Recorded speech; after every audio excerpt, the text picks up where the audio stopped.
What is going on, riders? Cody from Motorcycle MD, and welcome to another tutorial video.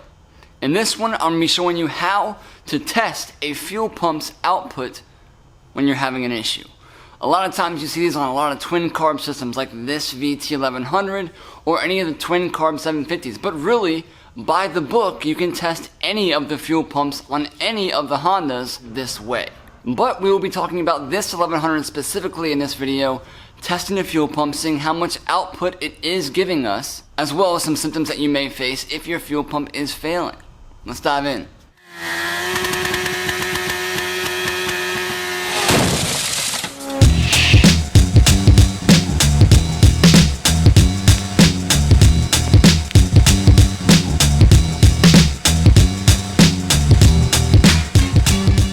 Now, there's a couple of ways that the fuel pump can actually develop an issue. One, usually, most often, it's from sitting. As the bike sits, that gas goes bad inside the fuel pump, starts to clog things up. The fuel pump can't pump out quite as much volume as it could when it was new. The second reason is just like any other part on the motorcycle. Time. Time wears them out overall. Now, there are usually two different ways that the fuel pump will fail and then show you a symptom of its failure. One of the most common ones that we hear about are when you're up on the interstate, the bike runs great, okay? It runs great on idle, mid-range. As soon as you get up on the interstate going 55, 60 mile an hour, and you give it a bunch of throttle, it doesn't really do anything. It just kind of falls on its face, bogs out, maybe backfires. But if you were to slowly roll on the throttle, there's no issue whatsoever, okay?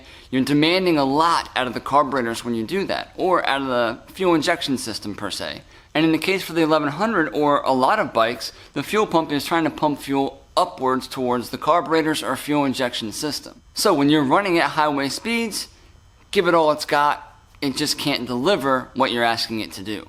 The second way is obviously it won't pump at all. Maybe it will run at idle, but anything after that, it's not really taking place. And in some cases, like on fuel injection bikes, if the fuel pump's not working, it will not run whatsoever. So that being said, there's obviously going to be a fuel filter in line with that fuel pump, usually pre-pump. A lot of times on some bikes, they do two fuel filters, one before the pump and one after the pump. It's a little bit overkill, but it doesn't matter. The main thing that you got to do is figure out what the fuel pump is pumping out.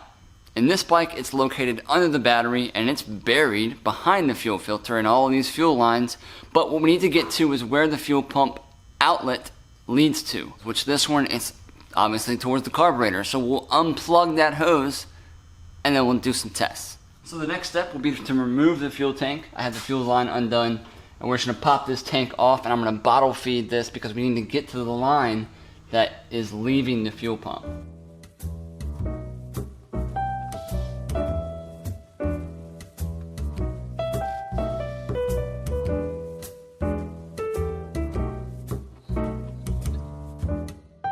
Now on this bike specifically, there's a fuel line that feeds both the left and right carbs right there. Alright, that means there's a line that has to go to that to feed it. And I know that it is right here. Now you see that I've already put in a little extension on this so that I can feed it into a little bottle. But all I did was just put a little connector on it. But that goes into that little feeder right there. And I have this so I can feed it into a measurable container. I am on the right side of the bike, and as you can see, there's the fuel filter. So the fuel tank line comes down to the back end of that on the left side. This comes out, fuel hose loops around, and goes straight into that fuel pump right there. Then that outlet line that you see right there goes out and up towards the carburetor. So you see this. Getting to it's not the easiest thing, especially since it's buried underneath that right side. The very best way to get to it is by coming up underneath this way and really just, sitting down and working like this the whole time, just doing this. But you can actually get to all the lines here just carefully by doing that. Make sure that if you are messing with that, disconnect your battery. You are dealing with fuel, and fuel plus an ignition source could equal death. The first thing that the manual is going to ask you to do is find the fuel cut relay. Now, by the book, when you're reading down the steps to take when diagnosing a fuel pump, they're going to have you check power, ground to the relay. On this bike, it happens to be right here behind this connector, or this little sleeve. Then I want you to start testing wires to this to make sure that this is telling the fuel pump to pump, okay? I'm not gonna do that because I know the fuel pump is pumping simply by putting my hand on the fuel pump, turning the key on, firing the bike up. I can hear it, I can feel it kind of thump. It's like thump, thump, thump, and it kind of thumps as it needs, all right? Another good sign that the fuel pump may be going bad is it actually becomes more audible. Now, I don't know if you've ever actually heard a noisy fuel pump. Maybe you'll hear it on this one. But if you were to like let your fuel pump drain out of gas and then try to run it, you would actually hear it kind of go thud, thud. It kind of makes some thud noises as it's drying up. But you really don't want to do that because fuel is actually helping keep that fuel pump nice and cool as it pumps. So don't do that. But like I said, most of the time you'll find that the fuel pump becomes louder and louder as it ages or as it starts to fail. So I know that by the book, it's going to want me to completely disconnect this relay. What we're trying to do is actually force the fuel pump to pump as if its life depends on it. We're forcing it to pump as much as it possibly can in an allotted amount of time. So I have jumper leads that I've made from wire, just 2 terminals. You can use a paper clip for all I care. But in this one, we're going to be jumping the black and black blue, which would be the middle and then the far right. So I'm just going to plug this in. I'm giving the fuel pump constant power. Telling it no matter what you do, you better be pumping. Obviously, one other thing that you want to make sure is 100% is your battery. Because if you're trying to pump a fuel pump on a low or dead battery, it's going to give you false readings. I've had this battery charging overnight. I tested it. I know that it's good. So we're going to go with it. So now that you know where things are at, obviously the book's going to tell you exactly what you need to do. I don't care if you have a Climbers or a Honda one. I prefer Honda. That's what you need to be following when you're going to jump wires, when you're going to do this type of test, because you need to know what the volume output should be or what the minimum should be. All right, you can't just guess and go off of this video for your CBR, for your Goldwing, for your, all that stuff, because it just doesn't work like that. There's different volume outputs for different ones. There's minimums, maximums, all different types of stuff. So making sure you know that is going to be vital. But let's go ahead and test this one out. The battery's charged. We got the harness jump, so the fuel pump's just going to pump like it has no tomorrow. And I need to hook up my fuel bottle so it can pump.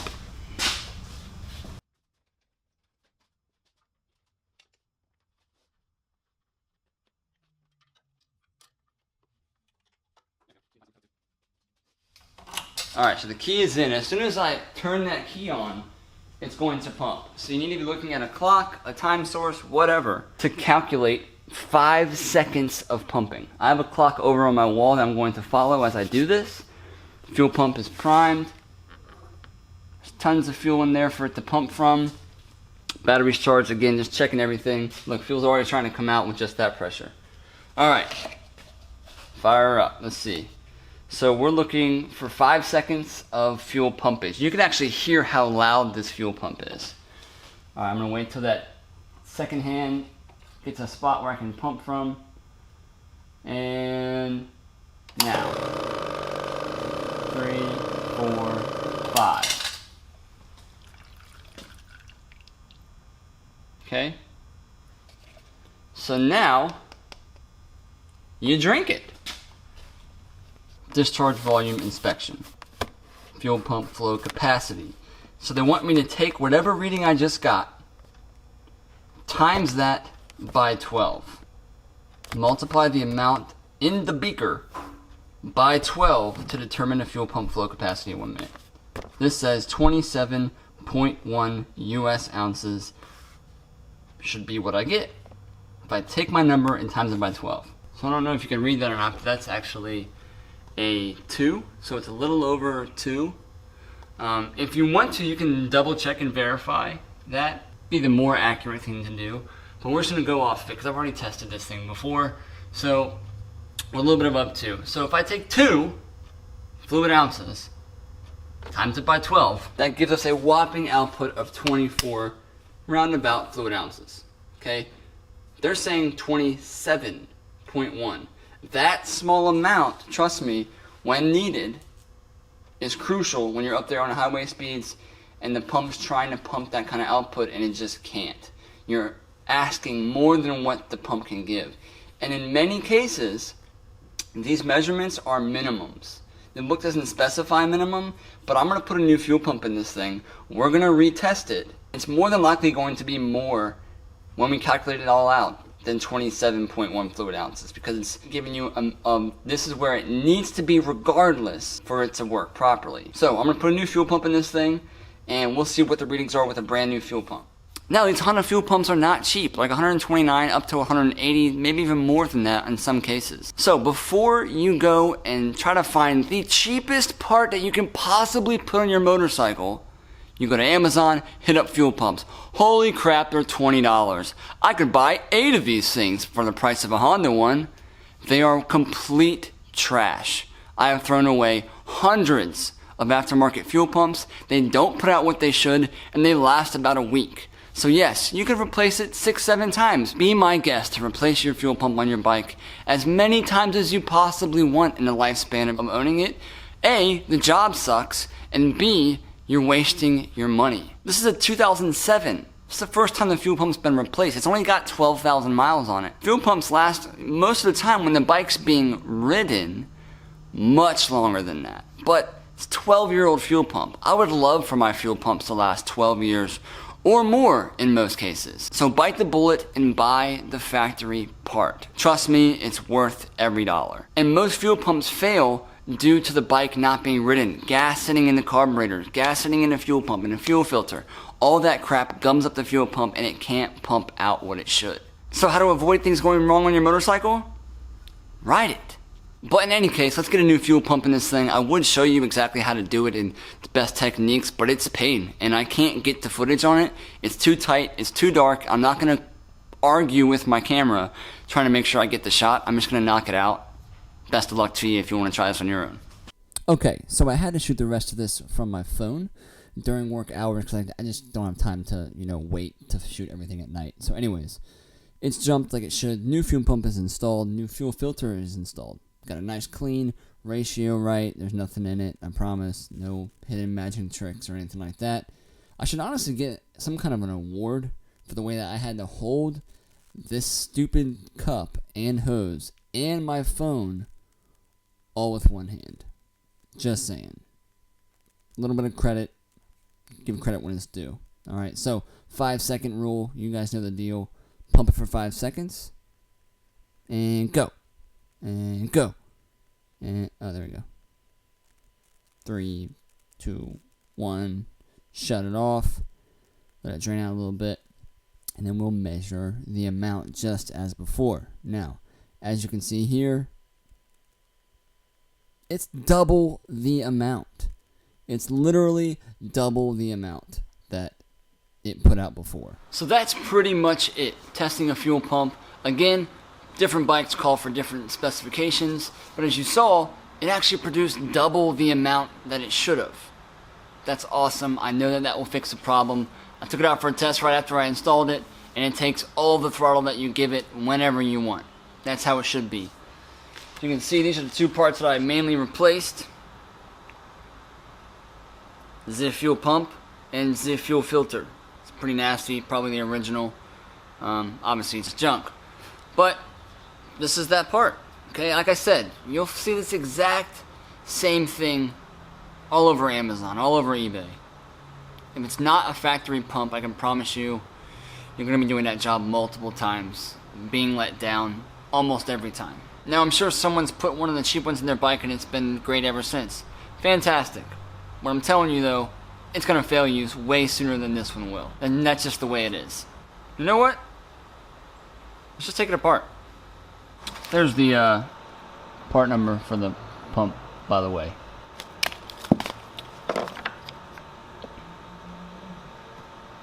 Let's do this without going straight into my finger. Look at that, it's already loose. Oh, almost got it. I've never had one of these things apart before, so I really have no idea There's a little diaphragm, spring-loaded. Huh. Does that come out? A little rubber diaphragm. Looks like the same diaphragms that are on vacuum operated stuff. Yeah. Okay, there's another diaphragm there.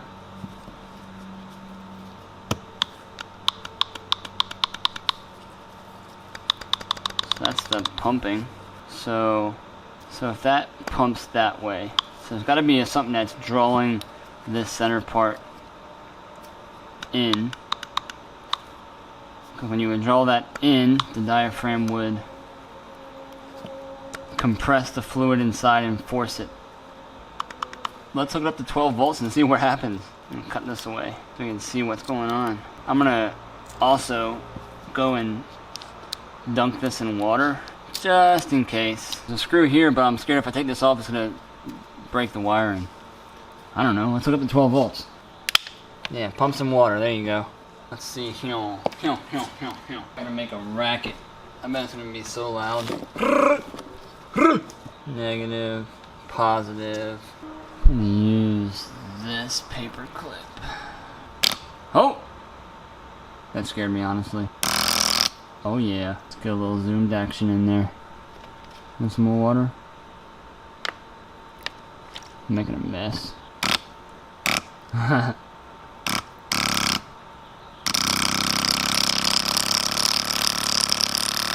So from my brilliant conclusion, it looks like the diaphragm's obviously holding fuel from going down and contacting inside of where that rod is running and inside of that coil or whatever electromagnetic system's working. And it's holding that pressure above the diaphragm, okay, and it's kind of pulling in and pushing out as it functions back and forth. So what I can think of that would be failing is the rate at which it's pumping in and out, or the consistency of it pumping in and out. I don't know how to get that piece out, and honestly, I don't really care too much. So if you didn't know how that fuel pump pumped, now you probably still don't. No, it seems to make some kind of sense. I'm not sure what's all behind it. It's probably some kind of coil that allows that piece to retract and release and retract over and over again, building up pressure until it pumps out. But with the evidence that we saw, we know that the pump's obviously not pumping like it should. So, hope that was helpful for you guys. Be sure to check out in the links below. I have a couple of cool things going on. One of them being the free troubleshooting cheat sheet that I've created that helps you diagnose various systems of the bike, charging system, ignition, carburetor, how to tell which one's which, and a great plan of attack for when you're going after those specific systems. It's free. And don't be afraid to shop around over on motorcyclemd.com. I have some pretty awesome exclusive shirts over there. I'm running out of sizes and colors, so grab one before they're gone. I'm not sure what I'm going to do next. But to be in the loop, make sure you get on that mailing list. Also, one other feature that you may not know about is Motorcycle MD's Inner Circle. We dive deeper on your bike, join an awesome riding community of people who love working on their bikes, have contact with me, and tons of exclusive videos from carb teardowns, motor rebuilds, and all different types of various stuff. Hope to see you guys around there. As usual, Cody from Motorcycle MD, bringing you guys some quality tips and tricks for your next build or your daily rider. See y'all around.